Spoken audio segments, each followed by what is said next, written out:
여러분 안녕하십니까, 진성호입니다. 오늘 정치권의 화제 중 하나는 금태섭 전 민주당 의원이었습니다. 금태섭 전 의원이 민주당을 전격 탈당했습니다. 팩스로 탈당기를 붙인 것으로 보입니다.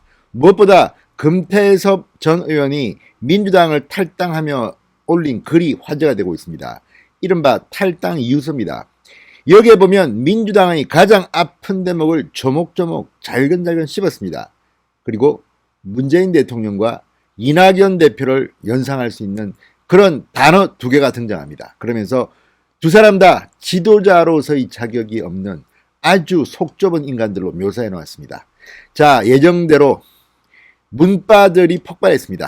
어떤 사람은 금태섭이가 민주당 떠나기 잘했다. 그렇지만 철샘이 뭐니 입에 올리기 힘든 온갖 욕설들이 금태섭을 향했습니다. 문바들이 멘붕 상태에 빠진 것 같습니다. 그러나 정작 금태섭의 브랜드는 탈당을 하면서 오히려 올라가는 역설적인 현상을 보이고 있습니다. 당장 김종인 국민의힘 비대위원장과 만나느니 안 만나느니, 안철수 대표에게 가느니 안 가느니, 진중권 전 동양대 교수는 금태섭이 서울시장으로 나오면 한 표 찍겠다고 말하는 그런 수준까지 이제 가버렸습니다. 하루 종일 시끄러웠던 금태섭 파동, 오늘 문재인 대통령과 이낙연 대표는 속이 좀 쓰릴 겁니다. 진성호의 직설 시작합니다. 방송에 앞서 아직 진성호 방송에 구독자가 아니신 분들은 붉은색 구독 버튼 눌러주십시오. 더 좋은 방송으로 보답하겠습니다. 자, 금태섭 전 의원이 올린 탈당 이유서, 민주당을 떠나며라는 제목의 글이 지금 화제입니다. 자, 민주당을 떠납니다. 그러면서 공수처 당론에 따르지 않았다는 이유로 징계 처분을 받고 재심을 청구한 지 5개월이 지났다. 그러면서 징계와 관련된 본인의 개인적 소회를 썼습니다. 자, 그런데 그것은 일부입니다. 본론은 민주당의 현실에 대한 가감없는 비판에서 시작됩니다. 자, 징계 재심 문개기가 탈당 이유의 전부는 아니다. 그러면서 시작됩니다. 민주당의 문제점을 조목조목 비판합니다. 국민들을 상대로 형사고소와 민사소송을 서슴지 않는 것이 김대중이 이끌던 민주당, 노무현이 이끌던 민주당에서는 상상하기 힘든 모습이다. 민주당은 예전의 유연함과 겸손함, 소통의 문화를 찾아볼 수 없을 정도로 변했다고 비판했습니다. 자, 무엇보다도 편가르기로 국민들을 대립시키고 생각이 다른 사람을 범법자 친일파로 몰아붙이는 엇박지르는 이 오만한 태도가 가장 큰 문제다. 우리 편에 대해서는 한없이 관대하고 상대방에게는 가혹한 내로남불, 이전에 했던 주장을 아무런 해명이나 설명 없이 뻔뻔스럽게 바꾸는 말 뒤집기의 행태가 나타난다고 질타했습니다. 건강한 비판이나 자기 반성은 내부 총질로 몰리고 입을 막기 위한 문자 폭탄과 악플의 좌표가 찍힌다. 당의 지도적 위치에 계신 분들마저 이 부분이 중요합니다. 당의 지도적 위치에 계신 분들은 문재인, 이낙연을 말합니다. 당의 지도적 위치에 계신 분들마저 양념이니 에너지니 하면서 잘못을 바로잡기는커녕 눈치를 보고 정치적 유불리만을 계산하는 모습에는 절망했다고 썼습니다. 양념은 바로 문재인 대통령의 양념 발언을 의미합니다. 에너지는 이낙연 민주당 대표의 에너지 발언을 직격한 겁니다. 그러니까 문재인, 이낙연 이 두 사람이 양념이니 에너지니 하면서 잘못을 바로잡기는커녕 눈치를 보고 정치적 유불리만을 계산하는 모습에 절망했다고 X물을 끼얹어버린 겁니다. 이야, 정말 시원합니다. 지금 민주당의 이런 꽉 막힌 편가르기, 진영정치, 좌표 찍기, 문자 폭탄, 이런 것들이 지금 대한민국 정치를 망치고 있습니다. 그 앞에는 문재인과 이낙연이 있는 것으로 금태섭은 썼습니다.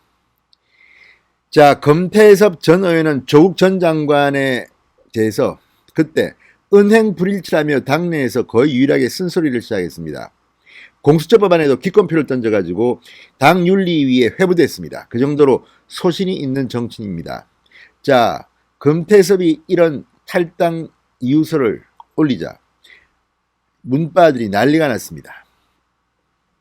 자, 여권 지지층들은 나갈 때는 말없이 가라 껍데기야, 다시는 같이 하지 말자, 다시 오지는 마라, 시각공해 청각공해 유발전 하지 말거라, 철새나 박쥐가 이게 누님으로 다른 곳으로 가거나 다른 곳으로 갈 예정이라는 말을 이리도 구구절절하게 정확하게 써놨네 등의 비판이 막 달렸습니다. 자, 지금 문바는 거의 멘붕 상태에 빠진 것 같습니다. 그리고 그래 꺼져, 함께 해서 더러웠고 다신 만나지 말자, 감정적인 댓글들이 막 달립니다. 반면에 결단에 박수를 보낸다. 민주당 안에서도 바른 소리 해주길 바랬는데 이제 누가 그 역할을 할까요? 민주당 암담합니다. 금태섭 같은 분을 품지 못하는 민주당에 우리가 바라던 그 미래가 과연 있을까 싶습니다. 응원합니다. 아무튼 민주당은 금태섭으로 해서 오늘 하루 종일 비판 그리고 논란에 시달려야 했습니다. 그만큼 지금 민주당은 상태가 안 좋습니다. 자, 그런데 일단 금태섭이 탈당한다는 소식이 들리자 정치권이 들썩이기 시작합니다. 지나칠 정도라고 장제원 의원은 비판할 정도입니다. 야권의 러브콜이 잇따릅니다. 자, 금태섭 의원은 전 의원은 한국일보와의 통화에서 이렇게 말했습니다. 민주당이 옛 모습을 되찾고 잘 되길 바라는 마음이 우선이다. 아직은 정치적 진로에 대해서 언급할 단계가 아니다. 그러면서 더 이상 당이 나아가는 방향을 승인하고 동의할 수 없는 지경에 이르렀다. 이렇게 말했습니다. 그러나 정계 은퇴한다는 말을 하지는 않았습니다. 자, 국민의힘. 금태섭 전 의원은 국민의힘은 민주당보다 더 많이 반성해야 할 당이라고 선을 그었습니다. 김종인 위원장이 금 전 의원을 가끔 만났다고 한 데 대해서 김종인 위원장이 민주당 대표를 지냈으니 민주당 의원들과 단체로 만난 것이다. 이렇게 김종인에게 김을 빼버렸습니다. 자, 안철수 국민의당 대표와의 재결합설도 모락모락 피어오릅니다. 금태섭 전 의원은 안철수계로 있다가 안철수 대표가 민주당에 합류할 때 그때 민주당에 들어간 것으로 보입니다. 자, 금태섭 전 의원 이제 몸값은 올라가고 있습니다. 오히려 지금 서울시장 선거 출마 가능성이 거론되고 있습니다. 진중권 씨가 그 이야기까지 했습니다. 금태섭 전 의원은 서울시장 출마 이야기가 나오자 이렇게 말했습니다. 오늘은 탈당 이야기까지만 하겠다. 여지를 남겼습니다. 아무튼 금태섭의 탈당 이후서 문재인과 이낙연은 상당히 기분 나쁠 것 같습니다. 그렇지만 그게 현실입니다. 이런데도 민주당이 집권을 계속한다는 대한민국이 거의 거덜날 것 같습니다. 진성호의 직설이었습니다. 여러분 감사합니다.